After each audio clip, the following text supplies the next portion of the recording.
What is up, my dashing dudes and darling dames? I am the Hans TV, and welcome back to the only subreddit where people talk about their terrible, horrible, no good, very bad relationships. It's r/relationship advice. Our first post for today comes from a throwaway account. Am I being unreasonable for not wanting my sister back in my life after she stole my boyfriend and abandoned me first? I'm a 37-year-old female, and my sister, who's 26, had a traumatic upbringing. Not going into the details here, our parents were unfit to take care of my sister anymore when she was around 13. Since none of our other relatives wanted to take care of her, it fell on me to take custody over her. I love my sister, even now, but I can't lie and say there was no resentment even back then. It hurt that I had to juggle the infancy of my career with the moodiness of my teen sister, along with all the responsibilities that came with taking care of another person when I could barely take care of myself. The fact that she got to get out of the situation before she reached 18, a privilege that I didn't get to have, contributed to my resentment. It didn't help that she had delinquent tendencies that often had me going around town picking her up from trouble.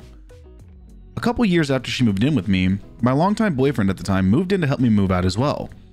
He was much better at handling her mood swings and keeping her behavior stable. He was the most important person to me at the time. He encouraged me in my career and helped keep me happy even though my life wasn't exactly at the place I wanted it to be at that time. I honestly thought that we were going to get married. Then, a couple of weeks after my sister turned 18, they left me. Both of them just up and disappeared with each other one day. They robbed me of my car and some of my other belongings and vanished without a word. Needless to say, I was devastated, and it took years of support from friends and therapy to accept what had happened.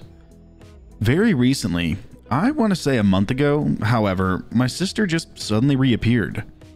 After 8 years of nothing, she found where I was living and messaged me about wanting to speak. I accepted her offer to meet up and she came over for coffee. It was eerie seeing her again. I assumed I was never going to see her again, so she was more or less dead to me. She told me a lot about what she was feeling now and what she was feeling back then. The gist is, she understands she made a lot of mistakes, but she doesn't want to lose the only family she has. I'll be blunt and say that I wasn't receptive to what she was saying. I finally let out a lot of the resentment I had towards her, and the anger I felt when she took the person I loved away from me. My rant at her ended with me basically saying that she already walked away from her family, and she was dumb for thinking I was going to waste all these years waiting on her. She seems to have understood, so she left again. That was that, and I haven't heard from her since. My current boyfriend thinks I should have tried harder with her, but in my eyes, she's a grown-ass woman and no longer my responsibility, nor am I someone who can fix her. He said plain simply that he thought I was being unreasonable, and now he's pretty annoyed with me. So I guess now I'm here to get more assessments. Euphoric Realist says what I'm thinking. You're not unreasonable. She is an adult even if she was underage when she made some bad decisions. As an adult, she has to realize that apologies don't automatically fix your wrongdoing. If she's legitimately interested in fixing the relationship, she will need to support you as you rebuild trust. Love is a verb in this circumstance. She needs to follow up her words with actions. And not saying this is your sister, we need to normalize cutting off toxic family members as much as toxic partners. If it was your ex-boyfriend asking to be back in your life, you wouldn't feel bad for not easily accepting.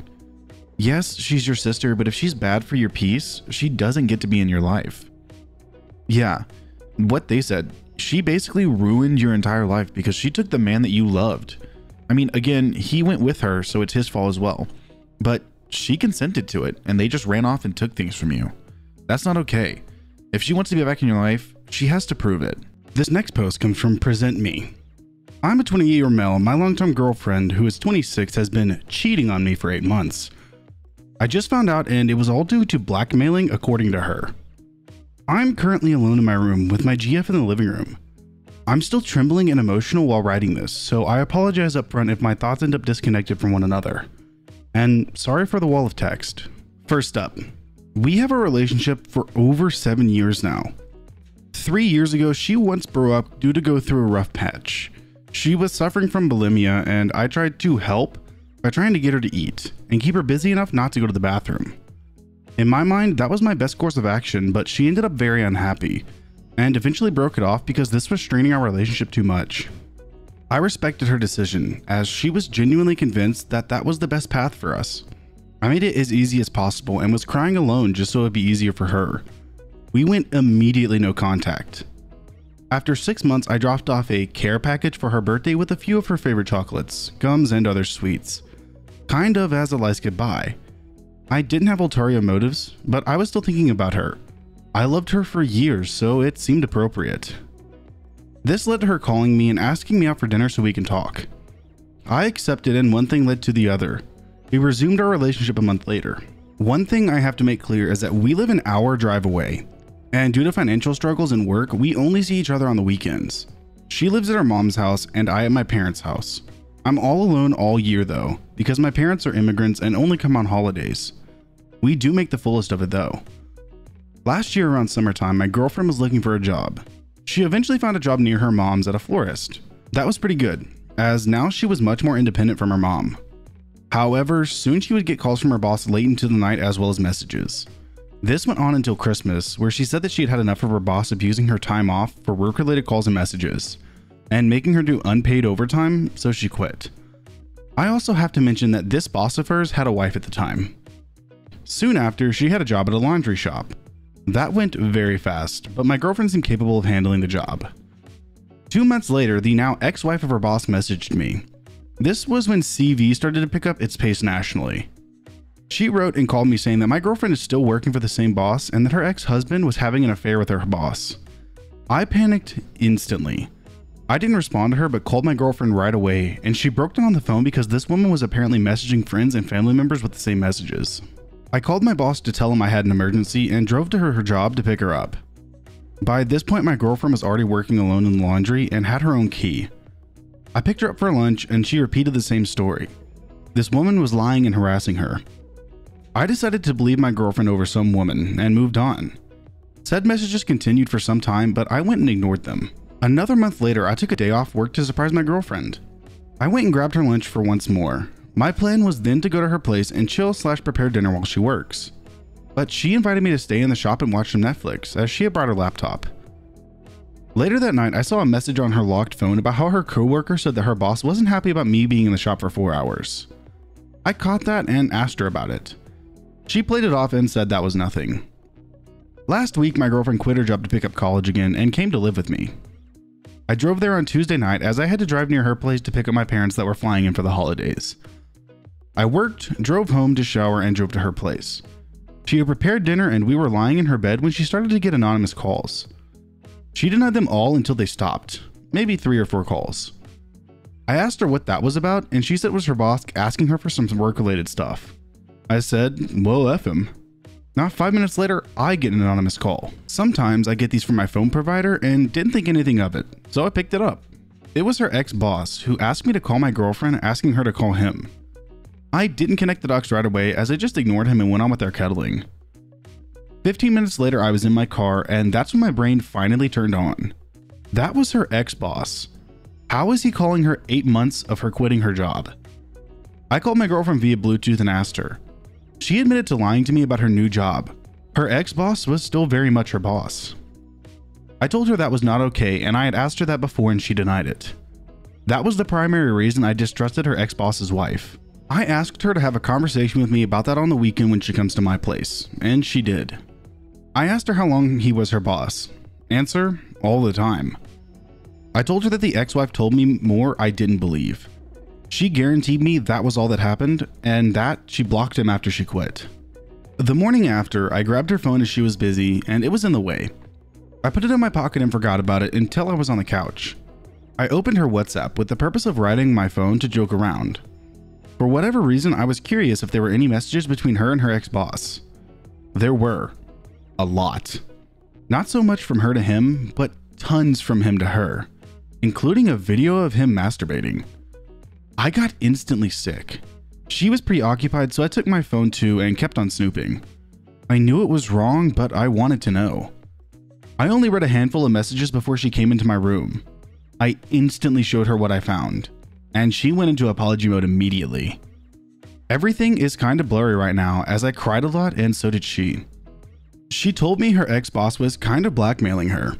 Initially, he asked her to bear with it so she will get a better job.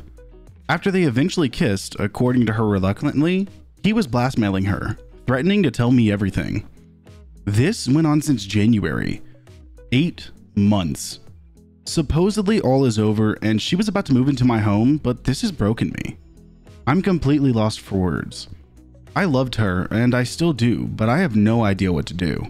Part of me wants to forgive her. The other part wants her to F off. I have no idea what I want. Yesterday, I thought the person I would share my life with has completely broken my heart. I feel betrayed, immensely. Even if there was no passionate hugging involved and no touching, as she says, I still feel disgusted. I can barely look at her anymore. I feel repulsed, but I still feel the need to provide for her, to make her happy. I feel completely torn. What should I do? We had a plan for the coming months and years, and it all went down the drain. Supposedly, it's all over, but I feel like I can't trust her anymore. I just want to disappear.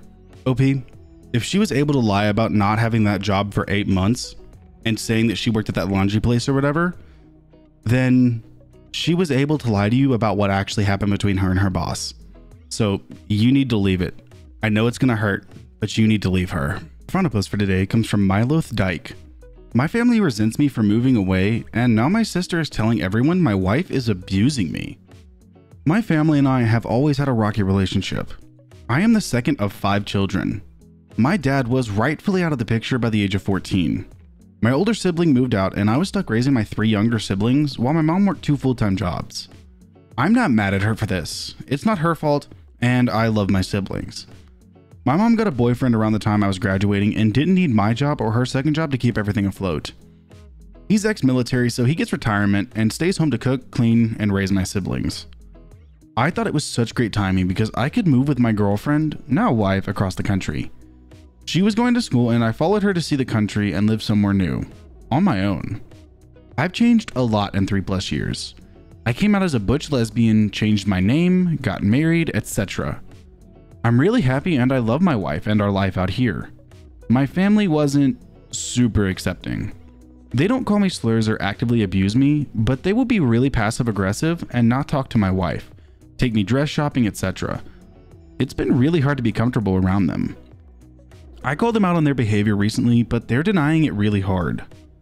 My siblings and mother admitted that they think I abandoned them and left them in the dirt.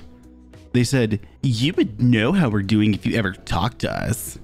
You went to this state and didn't care how we felt. We begged you to stay, but you only care about your happiness. You'd know how we feel about your wife has changed if you ever saw us. When's the last time you talked to your youngest sibling? Do you even love him?" I'm not sure what to do because I tried to visit twice a year each year, but money is tight. I started a family group chat, I called them at least once every 6 weeks, and I texted them at least twice a week. And now on top of this, my younger sister has told everyone that my wife is abusing me and manipulating me to stay away from them. My wife is the opposite. She is so amazing and every day I fall more in love with her. She is the best thing that has ever happened to me. I hate that she is slandering her name by telling all my friends and family that she's evil. I don't want to cut them off. They're the only family I have left, but this is so awful. I don't know what to do anymore. And Pinky Bean in the comments really says it. This is some incredibly toxic and controlling behavior. Thank goodness you were so far away and have the support of your girlfriend, wife. I would flat out tell your family that what they are doing is the cause of you distancing yourself. And if they want you to stay around, they need to get on board or jump ship. Obviously easier said than done, but you get the idea. I'm struggling with my own toxic family issues, and like you, I moved to the opposite coast of all my family a few years ago. I didn't have the same responsibilities and upbringing you did, but I get the distance thing and the weird guilty feelings that can come along with it. I think the most important thing is to do what makes you feel the most happy and whole, and if that means distancing from your family a bit more, so be it. Yeah, oh Pete, if they're being this way, especially your sister and your mother, then that just means that they're trying to get you to come back. It's not your fault that you fell in love with who you did and you wanted to get away. You had the responsibilities, but you don't anymore. It's not your responsibility to take care of them anymore. If you call them, that's fine, but you don't have to call them all the time or see them all the time. Well, alright my dashing dudes and darling dames, that is going to do it for today's episode of r/relationship advice. I hope you liked the stories, and if you did, I'm going to link them in the description as always. And if you liked the video, subscribe, share, drop a like, and a comment down below with what you'd like to see me read next. A humongous thank you to everyone who's continuing to subscribe. I cannot thank you for how much y'all are pushing the channel and what y'all are doing for this channel and this community. But with that being said, I will see you in the next video.